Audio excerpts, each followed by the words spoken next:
Please subscribe and share this video with your friends.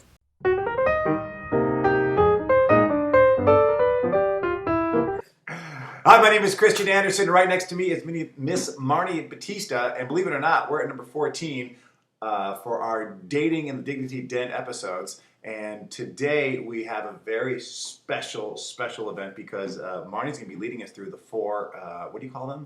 There's 4 types of women. I mean, you're not 100% one type, but you might be a little this and a little that. But basically, I put this list of the 4 types of women together, and then I realized that I wasn't really actually that original because I think they're modeled on the main characters of Sex and the City, so you guys can tell me if you think I'm right. Number 1, Uno, is the nice girl. So the nice girl is kind of like she was Carrie Bradshaw in Sex and the City, but she's the girl who is everybody's best friend. Her biggest complaint is that she meets guys and they're totally her best friend and they call and they hang out and everything, but never want to be the boyfriend. So what do they look like to you, that girl?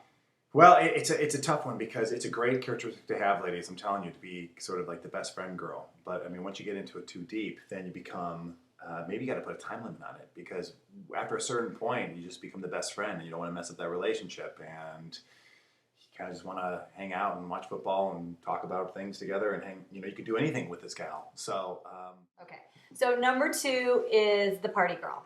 So the party girl typically thinks that she is at her most flirtatious, sexiest, best when she is partying, when she's having a bunch of glasses of wine and she's really fun to be with, or she's the girl who will like do shots at the bar. You're laughing because you totally know her.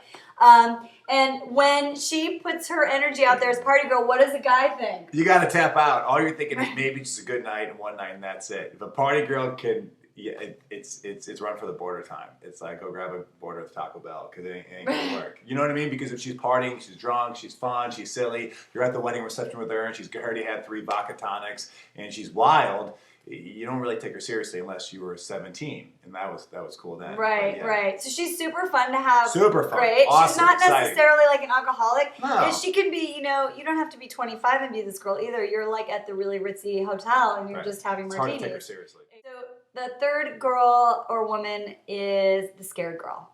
So the scared girl typically has maybe been hurt a lot and she really doesn't want to even put herself out there. So she, she's scared of getting her heart broken. She's quiet. You might not really know how she feels because she doesn't want to get hurt.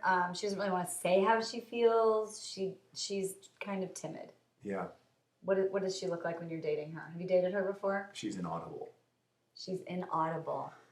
I don't think she dates that girl because she's too scared. Well, sometimes she doesn't. She's hesitant. She's reluctant. She's like not stepping into her own because she's afraid of what might happen. So, exactly. I mean, the bottom line is it's the antithesis of what a lot of guys do like, which is that very confident girl. This is me. This is who I am.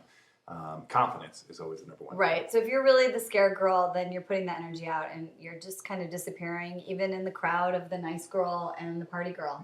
So, okay. And the last one is the tough girl. And there's a lot of tough women out there because, we've talked about this before. It's 21st century. You're like bringing home the bacon. You're cooking it up in the pan. And I always joke, I don't need no stinking man. But the truth is you don't need them, but you want them. But when a guy dates the tough girl, what's it look like? It's borderline sexy, though. This is another one that's right on the fence here because that toughness, that extreme confidence, that little bit of masculine energy can be super sexy in a way, very sexy, a little bit of tomboyish quality. However, at the end of the day, the man definitely wants to feel like he's the man.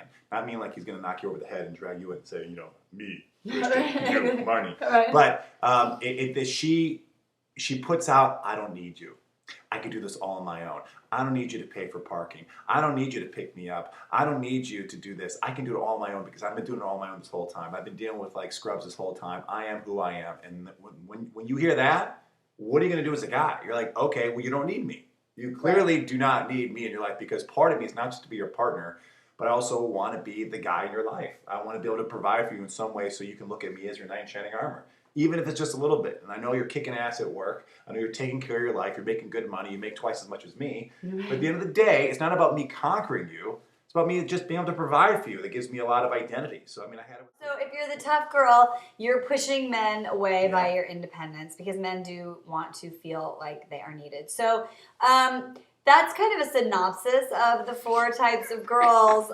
We could go That was a way Spark deeper. Notes version. Yeah, that was Cliff Notes, Spark Notes. The full version will be on datingwithdiddy.com by Marni Batista. Exactly. Hello. So the point that we're sharing this with you is if you are one of these girls, these women, you have these behaviors, it might be the reason behind why you're not meeting with success. Mm-hmm. So take it to heart, become aware, and keep reading the blog and watch more vlogs to find out what to do. And that's a size 16 shoe. And this is a size 9 UGG. Yeah. There you go. All right. Now that we know that, we'll see you in the next one. Bye. Peace.